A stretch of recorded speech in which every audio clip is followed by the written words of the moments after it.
nutis pirankii akka namaa wal goona jennee murteen taane murteessee of ajjeesee oole jechuun mucayyoon tun dubbatti. Dubbichi akkanaa abbaa manaa koo baay'ee jaaladhu pirankii isa gochuufi kaayyeeffadhee ka'e. Sana booda inni hojiidhaa mana haa galu eegee alayaa akkas jedhu barreesseefi siif obseen dadhabee jira. Anaaf ati walii galuu hin dandeenye.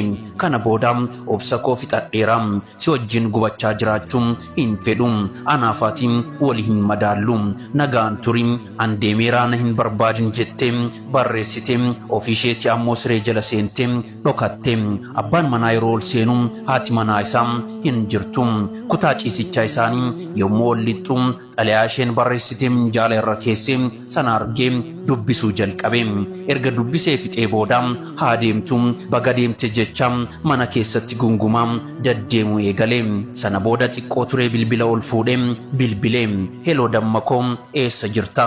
Isheen siin jedhe sun ni sokkite bar baga narraa deemte durumaayyuu sitti himeera anatu dogongore jalqabumaa si fuudhuun qaba ture ariifadhu bakka dura walaa garuu sanatti koottu si fuudhee mana waliin gallaa dammakoo jedhe bilbila isaa cufate.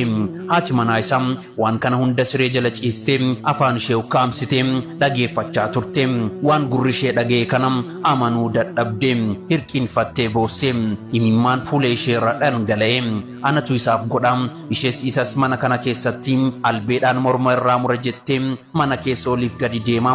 Dhiira amanuun kanuma duraa jecha gaddaa fi aariidhaan gubachuu eegalte.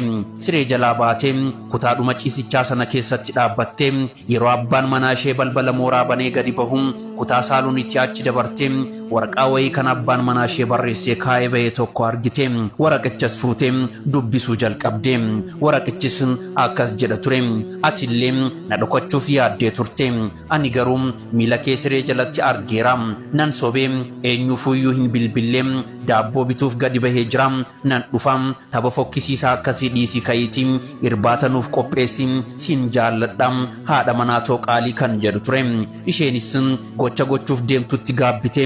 Osoo waan ani jedhe kanaaf gochaa ni godhuuf deemu kana argee abbaan manaa koo lammata na amanu jaalalli durii keenna silaa boora'e bultiin keenna silaa diigame harkuma kiyyaan bultii keenna diigee oole yaa rabbi bagana dhaqqabdi jette rabbiin galateeffatte.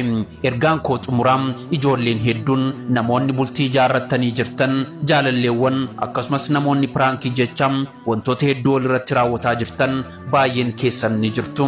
Ilma namaa gammachiisuuf jecha qarshii irraa argachuuf jecha beekamtii irraa horachuuf jecha viidiyoon taane wal waraabaa sooshaal miidiyaa irratti gadhiisaa jireenyi hedduun diigamee jira.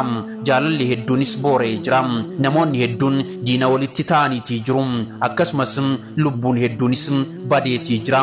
Kanaafuu pirankii wantoota akkanaa nutti fiduu danda'an irraa of qusachuu qabna. Booddeen isaa gaabbii bara baraa ta'a. Kanaafuu pirankiin taane wal gochuurraa walaa qusannu. Kun mana barnoota gaggaarii irraa argatan mana gurbaa Qaxaleeti.